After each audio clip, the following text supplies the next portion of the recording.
Климати на Андре Моруа е една от последните книги, които четох.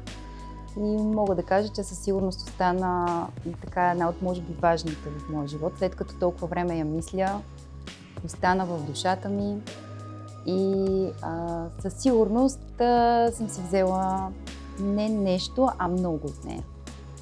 Харесва ми романтизма, който има в нея, харесва ми реализма, харесват ми и думите, с които борави автора.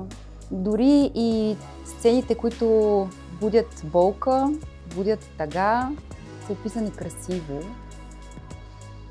И дори да се намираш в по-труден период от живота си, разбираш, че твоя живот е една малка частица от цялата Вселена.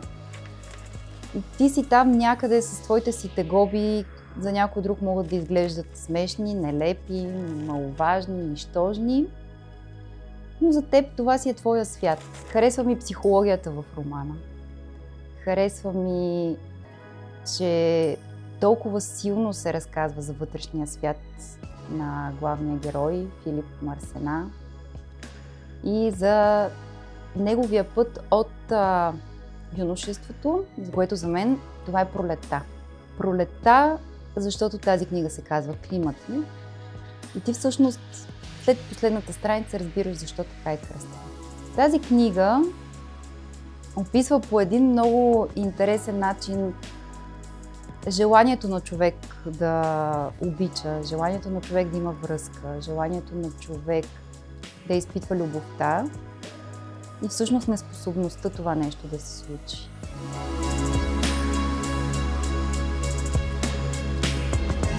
Одил, която той среща и в която се влюбва безпаметно, всъщност е образ на онова идеализиране на жената. Тя изцяло всичко, което тя прави. Впоследствие тяхната любов се разгръща, той се жени, въпреки че неговото семейство не иска тази любов, защото не намира Одил за много сериозна и отговорна. Но за него тя е всичко. Тя е тази, която прави дома им прекрасен и той дори в началото да казва, това е прекалено натруфено за моя вкус. Всъщност започва да го харесва, да го иска, да живее с нея, с идеята и че тя харчи пари за цветя, които той в началото му се струва не толкова добра идея, но започва все повече и повече да му харесва, да й остава пари за тези цветя, да се радва на нейната жизненост и на нейната красота, която внася в неговия живот. Тя е живеца му. Тя всъщност става живеца му. Това смятам, че е неговото лято. В любовта, която той дарява на Одил.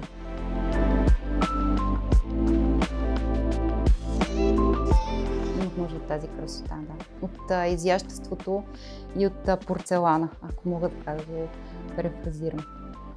Хареса ми романтизма, който носеше в себе си. Всъщност, сревността си е влюбва. Защото тя на едно от соаретата среща един капитан, морски капитан Франсуа и по малко те съграждат любов пред неговите очи, пред очите на Филип. Книгата демонстрира изключително уважение между хората. Уважение за това, че колкото и да му е тъжно на Филип, че най-обичната му съпруга Одил се влюбва в друг мъж пред очите му, той го приема и казва, да, тя е такава, аз я харесвам, въпреки това обожавам я и си я искам и доста се бори за нея.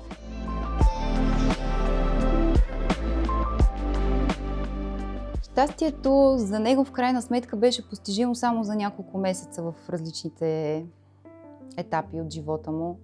Но да, има го този момент с ухажването, брака и след това отчуждението. В крайна сметка този човек, колкото искаше да се стреми към любовта, той толкова не можа да я прегърне в цялата си същност. В крайна сметка, когато Одил го напуска, за да се ожени за капитана, той много тежко го приема, но въпреки това остава с една голяма любов към тази жена. Тя е неговият идеал за жена. И много време му трябва, за да премине този етап, но още повече се срива, когато тя се самоубива. Защото тя разбира, че с капитана, за когото се жени, той всъщност е тя в мъжки род. И тя почва да се съсипва. Тя почва да линее и в един момент казва, че повече не може да го понесе този тежък живот и взима живота си сама. Това за него, за Филип, е вече пократителната точка, в която той наистина се срива и повече не може да приеме. Той е съгласен да я има Одил, въпреки че не е негова, но тя да съществува, да краси света. Повече това му харесва, отколкото да я няма. Това е красота, това е отвъд ревността, в крайна сметка. Това е любовта. Това, което най-много ми импонираше, беше идеализирането и уважението. Уважението между хората и между техните различия. Това, което най-много ми хареса. Дори неща, които може би за другите хора изглеждат нечестиви, защото в книгата мисля, че нямаше някой без любовник или любовница в някакъв момент. Може би втората му съпруга Изабел е тази, която така остана вярна. И отново едни 3-4 месеца, в които той така започва да я ухажва, тя се мъчи да спечели неговата любов, да се доказва. И всъщност в последствие тяхната връзка се разгръща много интересно, защото той става Одил, тя става Филип. И тя толкова много го обича, накрая е съгласен той, понеже си хваща любовница.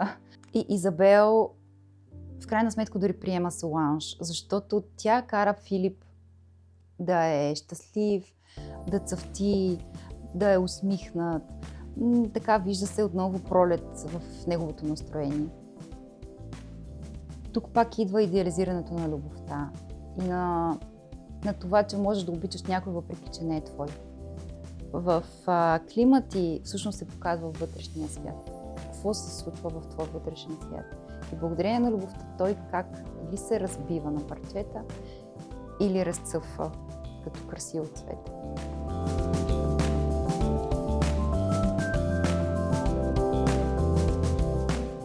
Да, може. Когато му се отдадеш. Аз си признавам, че в началото така имах трудности с съсредоточаването в книгата, заради забързания свят, в който живеем, заради забързаното ежедневие. Но с всяка изминала прелистана страница, желанието ми да имам време за още една и за още една и за още една вече беше неконтролируемо. Правех всичко възможно да освобода всичко около себе си, за да имам време за тази книга.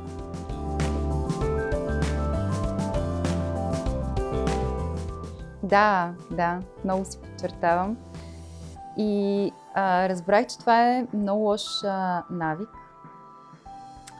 Защото после, ако дам книгата на някого или някой по някакъв повод отвори книгата и така види подчертаното, може да стигне до много така дълбока информация, свързана с моя личен свят. И много стисках зъби да не чертая в тази книга.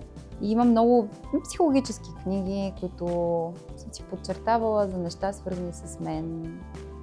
Като, да, тези книги вече държат заключена. Те са заключени.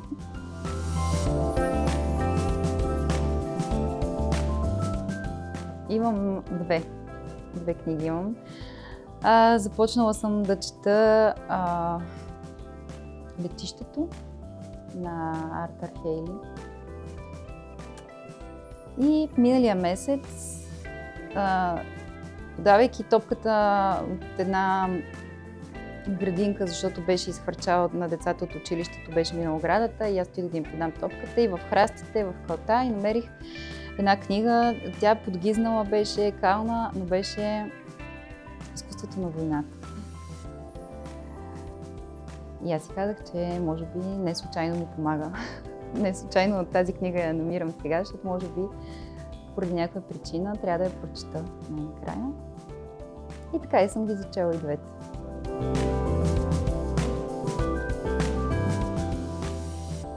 Сатанас Далчев.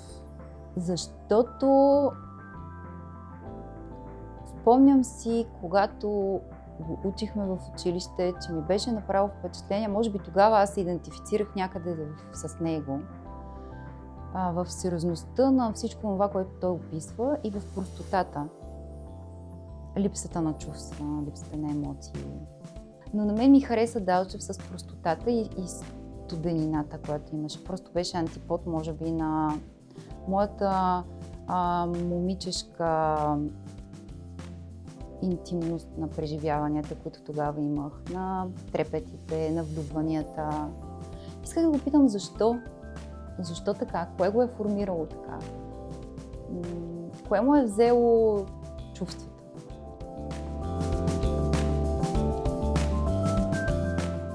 Да открадна книга. Всъщност не. Връщам си ги. Ако сме ги дали назаем, си ги връщам. Всъщност читалището беше пред нас, където живеех с майка ми и татко ми в Света Троица. Живеехме срещу читалището и те доста четяха криминални романи. И те в някакъв момент толкова вече им беше писнало да ходят всяка седмица да си взимат. Те четяха изключително много. И всъщност така се зароди това нещо. Аз наистина много харесвах да чета. Просто те ме пращаха да отивам да взимам книги вместо тях. И аз седях в тази библиотека с часове, просто ми харесваше как мирише. И беше много хубав звука от ходенето върху дюшемето. Това е едно от най-старите читалища в София. Просто там е градоред някакъв. И се чува много хубаво ходене. Така е атмосферата. Имаше си детски кът. Аз всъщност в този детски кът там бяха едни от първите комикси, които четях и понеже не можех да си ги купувам постоянно на Мики Маус, там на Egmont България бяха, си спомням, пък и те и в читалището бяха някаква ограничена бройка и всъщност аз изградих нещо, което не мога да кажа, че е нещо хубаво, но аз се стремях да забравя това, което съм прочела миналата седмица, за да мога, като отида след 2 седмици пак, да го изчета отново и да го чуя за първи път.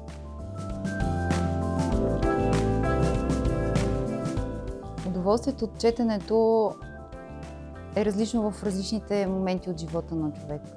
Някой път четеш, за да научиш нещо, някой път четеш, за да разпуснеш от нещо, друг път четеш, за да разбереш нещо по-различно, да разбереш себе си.